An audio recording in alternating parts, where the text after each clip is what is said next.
आजच्या कार्यक्रमाचा आपण ठरल्या प्रमाणात प्रस्तावित करावं.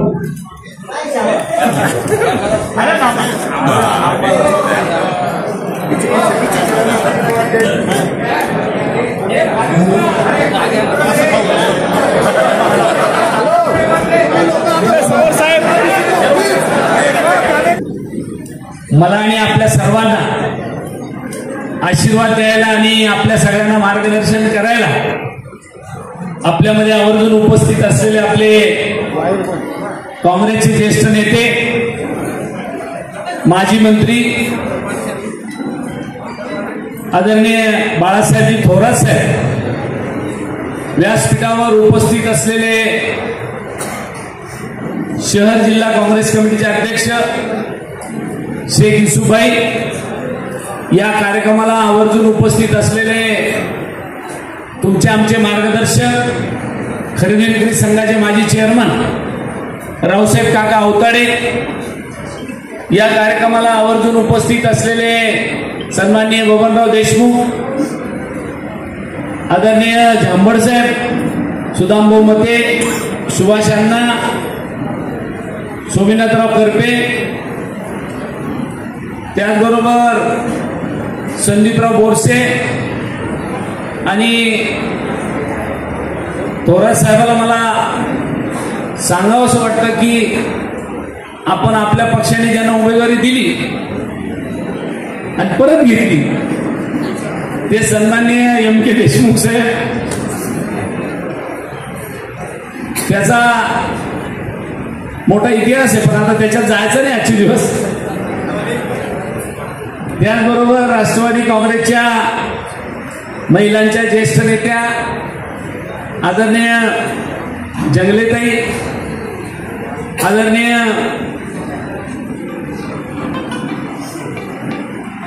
विनाताई खरे, व्यासपीठावर उपस्थित असलेले संयोजन समितीतले सर्व पदाधिकारी, रविदादा काळे, भाऊसाहेब जगताप, राहुल सावंत, पप्पू ठुबे, प्रकाश सानप, खूप नाव आहे रे.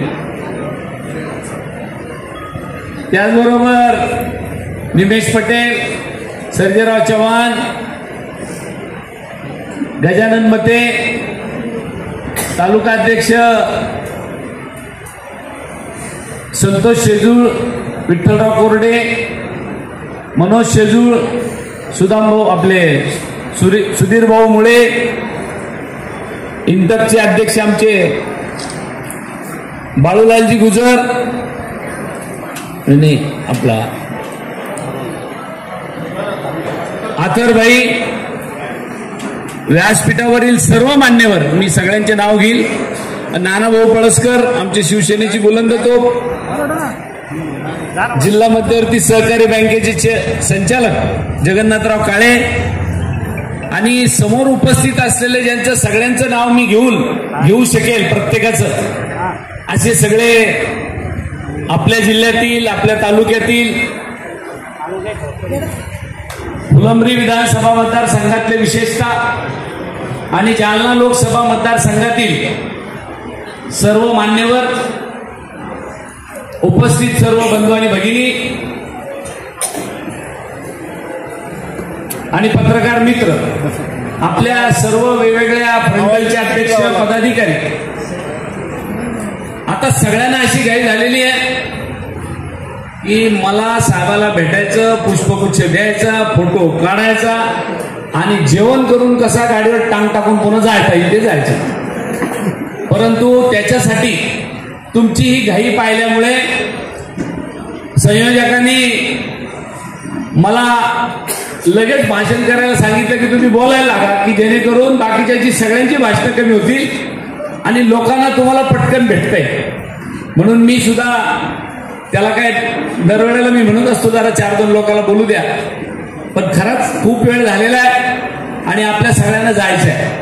म्हणून मी जास्त लांबलचक भाषण न करता साहेब हे सगळे जण शुभेच्छा सदिच्छा द्यायला आले, यांच्या सदिच्छा शुभेच्छा साहेब, मी एक लहानसा कार्यकर्ता होतो, अनेक काँग्रेसच्या नेते मंडळीच्या पोलचीत वाटता आज मला देशाचं सर्वोच्च सभागृह ज्याला आपण लोकसभा म्हणतो त्या लोकसभेमध्ये पाठवण्यासाठी जो आशीर्वाद द्यायचं काम केलं ती हीच मंडळी दिसत.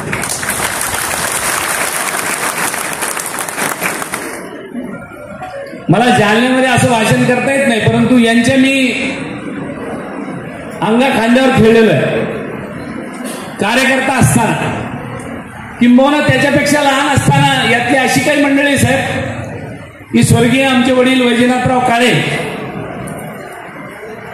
यांच्याकडे कोणी घरी काम सांगायला आलं किंवा तुम्ही यांना चहा द्यायला असायचो.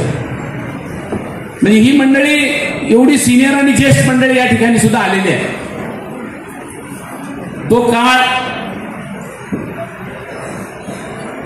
आणि आज मी लोकसभेवर गेलेला हा एक काळ, याच्यामध्ये मला या सगळ्या मंडळीचं कायम डोळ्यासमोर एक चित्र दिसतं की गेली 90-95 पासून ते कालच्या 2024च्या निवडणुकीपर्यंत ही सगळी मंडळी याच्यामध्ये तसुभरही साहेब आशीर्वादामध्ये कमी झालं नाही. आणि विशेषतः साहेब मला या गोष्टीचा आनंद आहे की माझा वाढदिवस साजरा करताना मी आमदार असो नसो, खासदार असो नसो, मला कधीही न विचारता ही संयोजन समिती दरवर्षी हयात दरवर्षी कार्यक्रम घेते आणि मला ऐकतो बोलवतात. जरा असं दुर्मिळ चित्र दिसतं. नाही तर सध्या मला कोणताही पत्रकार साहेब कधी म्हणत नाही साहेब तुमच्या वाढदिवसाची जाहिरात मला द्या, मला फोनच नाही येत. तर त्याला माहिती हा बाबा जाहिरातच देत नाही. मला कधीच काम नाही पडलं साहेब आयुष्यात. या सगळ्या मंडळीने इतका जीव लावला, जाहिरातीपुरता नाही, निवडून देण्यापुरता नाही, कायम प्रेम दिलं, कायम आशीर्वाद दिला. पण मी मात्र आमदार असो नसो, खासदार असो नसो, यांच्यातच राहिलो, यांच्यातच रमलो. साहेब मला घरचे काय म्हणले आता, अरे तू आमदार नाही, खासदार नाही, कशाला इतका लांब बोंबलत फिरत राहतो 24 तास. 10 वर्ष गेले साहेब, म्हटलं गॅप पडला. पण हे लोक कुठं झोपू देते, मलाही कुठं करमत साहेब यांच्याशिवाय. मी आपला उठलो की चाललो बोंबलत फिरलं, गाडी काढली की ह्या गावचं त्या गावाला, त्या गावचं त्या गाव. 10 वर्ष सातत्याने या लोकांमध्ये मी रमलो साहेब. आणि काल लोकसभेची जेव्हा निवडणूक आली साहेब, ते यातल्या एकाही माणसाने मला कुणी गाडी मागितली नाही, गाडीत तेल टाकायला पैसे मागितले नाही, किंबहुना वाट खर्ची मागितली नाही. प्रत्येक माणूस हा आपापल्या परीने जालन्याला काय गेला, आणखीन कोणत्या तालुक्याला गेला. इतके दिवस हे ना साहेब, हे सगळ्याच्या सगळ्या फुलंब्रीमध्ये असे थांबलेले होते आणि सगळ्यांचे संबंध जालना आणि संभाजीनगर जिल्ह्यामध्ये जसे उठले साहेब तसे भरा भरा भरा भरा पाखरासारखे उडाले आणि सगळ्या भागात जाऊन आले आणि सांगितलं की इतक्या वेळेला आमचा कल्याण काळे निवडून द्या. काही लोक म्हणायचे कशाला बिचारे कल्याण काळे एवढ्या मोठ्या राड्यात पडला असेल. पहिली त्याची परिस्थिती 10 वर्ष घरी बसलेला, समोर एवढा मोठा माणूस म्हणायचे, तो उभा राहिलेला. आणि काही लोक म्हणायचे नाही साहेब यावरील 100% जमत आपलं, तुम्ही राहा, यावेळेला जमतं आपलं, तुम्ही राहा. आणि सगळ्यांनी मिळून तळी उचलली आणि साहेब हा जगन्नाथाचा रथ ओढला. आणि कालच्या लोकसभेच्या निवडणुकीमध्ये या मंडळीने मला भरभरून आशीर्वाद दिले. यामध्ये मी थोरात साहेबाला विनंती करायचो, आई पटेल साहेब आमचे करीम पटेल साहेब देवळेचे, हा बैठी. थोरात साहेबाला मी विनंती केली, साहेब मी बरा आहे ना फुलंब्री विधानसभेला. ते म्हणले मलाही वाटलं आता बरं आहे, पण आता वरूनच निरोप आला, आता तुला पर्यायच नाही वाटल्याशिवाय. म्हणलं ठीक आहे साहेब, काय करायचंय, काहीच करायचं नाही, लढायला लागायचं, जे होईल ते होईल. म्हणलं ठीक आहे साहेब.